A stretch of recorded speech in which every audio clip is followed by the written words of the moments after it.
From the moment Stranger Things began, everyone focused on 11, the girl with powers, the hero of Hawkins, the chosen one who stands between the dark world and the real world. But while everyone watched her, something else was happening quietly in the background, something bigger, something darker, a story that was never told directly, but hidden between frames. Because Stranger Things was never just about 11, it was always about Will Byers. Think back to the first night, 4 boys playing D&D laughter, childhood, normal life, no upside down, no Vecna, no mind flayer. And yet, when the darkness finally arrived, it didn't choose Mike, it didn't choose Dustin, it didn't choose Lucas, it chose Will. The common explanation was bad luck. He was simply the first victim, but Stranger Things has never worked on coincidence. The moment Will entered the Upside Down, something unbelievable happened. Unlike every other creature, unlike every other person, Will didn't die. He wasn't eaten. He wasn't transformed into a monster. He was kept alive, not as prey, but as if he belonged. Most people think Will survived because his friends saved him, but the timeline tells a different story.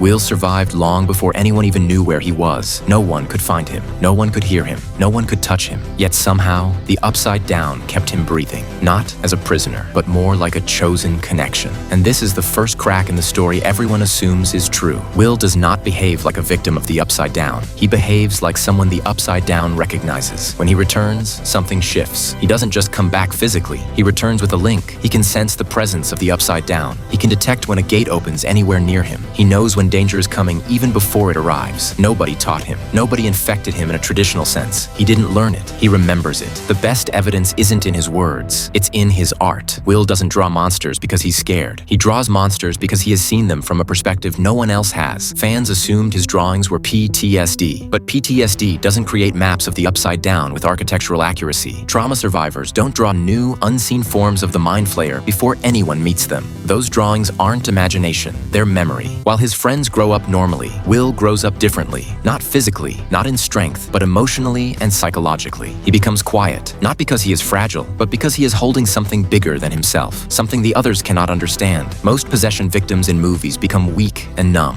Will becomes alert and aware. Even when the Mind Flayer leaves him, the sensitivity remains. He doesn't lose the connection because he never fully got rid of it. And then comes the detail that nobody notices, but once you see it, everything changes. The Upside Down is frozen in time on the exact night Will disappeared. Not the night 11 opened the gate, not the night Vecna acted, not the night anything else happened. The Upside Down is stuck in the moment Will entered it. People assumed Vecna froze time, but Vecna never demonstrated time control in any other situation. The only time the Upside Down's timeline locked was when Will arrived, as if the very ecosystem of that world rearranged itself around his consciousness. The landscape reflects Will's memory, not the physical world. This doesn't happen to someone who is controlled. This happens to someone who is compatible. This is why the monsters don't kill him. This is why the dimension protects him. This is why he stayed connected even after escaping. The Upside Down didn't infect Will. The Upside Down attached to Will, and that attachment is emotional as much as it is supernatural. Will has more pain than any other character, more loneliness, more disconnect, more unspoken hurt, and emotions are energy, especially in a show where powers are fueled by emotion.